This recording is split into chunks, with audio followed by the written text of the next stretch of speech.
पाकिस्तान में कुछ ऐसी इंटरेस्टिंग सी चीजें हो रही हैं जहां पर आईएसआईएस के जो पाकिस्तानी टट्टू हैं वो एकदम प्यार से ठुकने शुरू हो चुके हैं। 3 बड़े बड़े बंदे ठुके हैं। बाजारों, मसाजिद और इमाम बारगाहों में दहशतगर्दी, शहरों में टारगेट किलिंग। पठानकोट सेक्टर से भारत की फौज की जानिब से जंग छेड़ दी गई है और पठानकोट से एलओसी से कोई 8 किलोमीटर दूर भारतीय फौज ने अपने मोर्चे संभाले।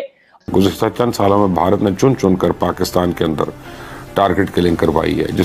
एक तो आप शर्म से मर जाएं या आप इंडिया के मर्सी पे जी। हिंदुस्तान के जो ऑफिसर्स होते हैं इंटेलिजेंस के, वो चूंकि गुज़िश्ता 30-40 बरस से यही काम करते चले आते हैं, उनकी इंस्टिंक्ट्स डिफरेंट हो जाती हैं। हमारे इंटेलिजेंस के लोग जो हैं उनके पास वो इंस्टिंक्ट्स नहीं है। जेब काट ली, मोबाइल फोन चोरी कर लिया, चेन खींच ली, वॉलेट किसी का चोरी कर लिया, ये उस लेवल के काम करते हैं। इससे ज्यादा नहीं है उस कौम का यार। इंडिया ने इस वक्त बांग्लादेश को थ्रेट देने शुरू कर दिए, उनके मीडिया ने नैरेटिव बिल्ड करना शुरू कर दिया। देखिए, हर चीज में इंडिया को ना डालें प्लीज, और अगर इंडिया हर चीज में है तो आपको हैरानी किस, यही मसला ना कि वो हर चीज में है। दुश्मन है भैया, आपका दुश्मन है, वो तो जो मर्जी करे।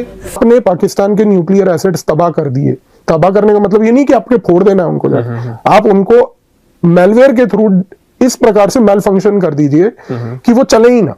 हो सकता है सर, बिल्कुल हो सकता है। क्यों? अगर इसराइल ईरान के न्यूक्लियर एसेट्स पे कर सकता है तो आप क्यों नहीं? आईएसआईएस के जो पाकिस्तानी टट्टू हैं वो एकदम प्यार से ठुकने शुरू हो चुके हैं। 3 बड़े बड़े बंदे ठुके हैं। That is very very important for us to understand. सबसे पहले नगरहार में एक्चुअली 2 बंदे ठुके हैं, तो 3 सेपरेट हिट्स के अंदर। एक बंदा है जिसका नाम है अबू ताहिर अल खुरासानी, उसको कई लोग मुल्ला खालिद भी बोलते हैं, और एक और बंदा है जिसका नाम है इदरीस।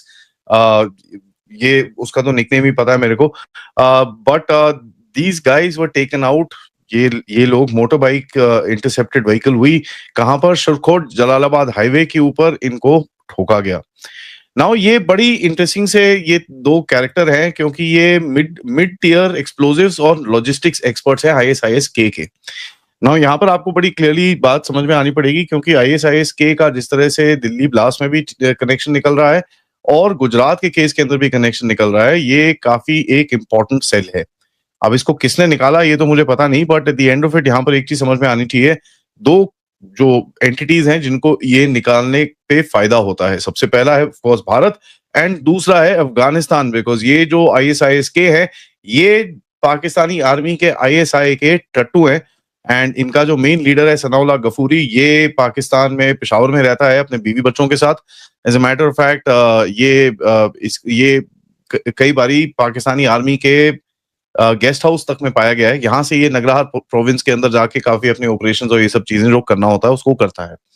दूसरा बंदा जो जिसके ऊपर अटैक आया है, जिसका नाम है बुरहान, इसका दूसरा नाम है जैद। ये एक सीनियर कमांडर है close to Qari Fateh and Abu Bakar is the main chap, one of the main commanders in this region. And Tamkeen operations क्या है यहाँ पर? तेमकिन ऑपरेशंस में ये सारे जो केमिकल की प्लांट्स हैं और केमिकल की चीजें हैं जो जहां पर ये लोग एक्सप्लोजिव्स और ये सब बनाते हैं, और ऑफ कोर्स ये बाहर ट्रेनिंग भी करते हैं।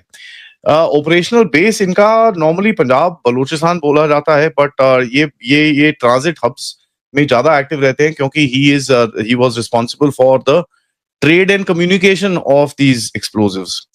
तीसरा बंदा जो ठुका है ये बड़ा इंपॉर्टेंट है, अबू जर अल हिंदी।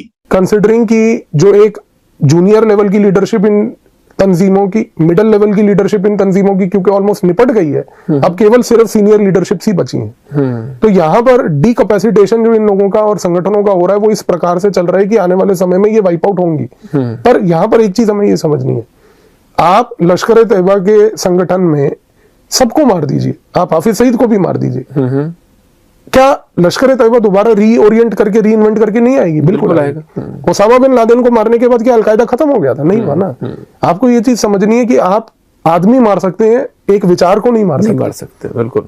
आपको यहाँ पर विचारधारा की लड़ाई लड़नी है। विचारधारा की लड़ाई का मतलब ये है कि आपको ये समझना है कि पाकिस्तान इन तंजीमों का सपोर्ट जो कर रहा है वो क्यों कर रहा है। लोग कहते हैं वो इसलिए कर रहा है क्योंकि उनको वो भारत के खिलाफ प्रयोग करना चाहता है। नहीं, वो इसलिए कर रहा है क्योंकि उसने जो न्यूक्लियर वेपन बनाया है उसको ये पता है कि ये न्यूक्लियर वेपन मेरी अम्ब्रेला है, छत्र छाया है, शील्ड है, इसकी आड़ में मैं बेसिकली इन संगठनों को सपोर्ट करूंगा। अब प्रीएम्प्टिव जो आपने बात करी वो ये है कि क्या भारत आज की डेट में ये सोच रहा है कि अगले 3 साल के अंदर अंदर मैं पाकिस्तान के न्यूक्लियर एसेट्स को कंप्लीटली डिस्ट्रॉय कर दूंगा। क्योंकि आप एक चीज को समझिए, आपने पाकिस्तान के न्यूक्लियर एसेट्स तबाह कर दिए। तबाह करने का मतलब ये नहीं कि आपके फोड़ देना है उनको, आप उनको मेलवेयर के थ्रू इस प्रकार से मेल फंक्शन कर दीजिए कि वो चले ही ना। हो सकता है सर, बिल्कुल हो सकता है। क्यों? अगर इसराइल ईरान के न्यूक्लियर एसेट्स पे कर सकता है तो आप क्यों नहीं कर सकते? आप उनसे सीखिए उन्होंने कैसे किया। और आज की डेट में किताबें लिखी हुई हैं मोसाद के अधिकारियों ने कि क्या क्या चीजें हुई हैं। और क्या भारत की सरकार को मोसाद के अधिकारियों से एक्सेस नहीं है? सबसे हाईएस्ट लेवल पर एक्सेस है। पठानकोट सेक्टर से जो इस वक्त इत्तलात आ रही हैं कि भारत की फौज की जानिब से जंग छेड़ दी गई है और पठानकोट से एलओसी से कोई 8 किलोमीटर दूर भारतीय फौज ने अपने मोर्चे संभाले और जैसे ही वहां पर मोर्चे संभाले गए, पाक फजाइया की जानिब से 30 मिनट के अंदर अंदर जवाबी कार्रवाई और भारतीय मोर्चों के तबाह होने की खबरें इस वक्त सामने आ रही हैं। पठानकोट सेक्टर में क्या चल रहा है, एलओसी पर महाज इस वक्त गर्म हो चुका है। तमाम तर डिटेल्स और तफसीलात आपके सामने रखी जाएंगी और साथ ही साथ सिक्योरिटी जराये की जानिब से इस वक्त क्या बताया जा रहा है कि एलओसी जो है वहां पर हालात और जो सूरत हाल है मजीद कशीदगी की जानिब बढ़ रही है और भारत ने बाज़ाब्ता तौर पर, क्योंकि उनकी आर्मी चीफ का अब से कुछ देर पहले बयान भी सामने आया कि ऑपरेशन सिंदूर तो सिर्फ एक ट्रेलर था, अब हम पूरी फिल्म रिलीज करने जा रहे हैं, तो उसका मुंह बोलता एक सबूत पठानकोट सेक्टर में देखा गया है।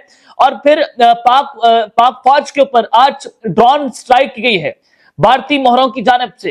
अब वो क्या खबर आ रही है, वो डिटेल्स भी आपके सामने रखी जाएंगी। आगे बढ़ने से पहले मेरी आप सबसे दरख्वास्त है कि आपने इस चैनल को लाजमी सब्सक्राइब करना है, वीडियो को लाइक करें, शेयर करें, कमेंट सेक्शन में आपने पाकिस्तान जिंदाबाद, पाक फौज पाइंदाबाद का नारा भी जरूर लगाना है। जनाब, इस वक्त पूरे के पूरे भारत के अंदर हाई अलर्ट जारी है और दिल्ली ब्लास्ट जो है आपने देखा कि उसकी इंटेलिजेंस रिपोर्ट्स भी आपको मैंने बताई कि रॉ ने ये फाइंडिंग्स की हैं कि ये जो हमला है डायरेक्टली ढाका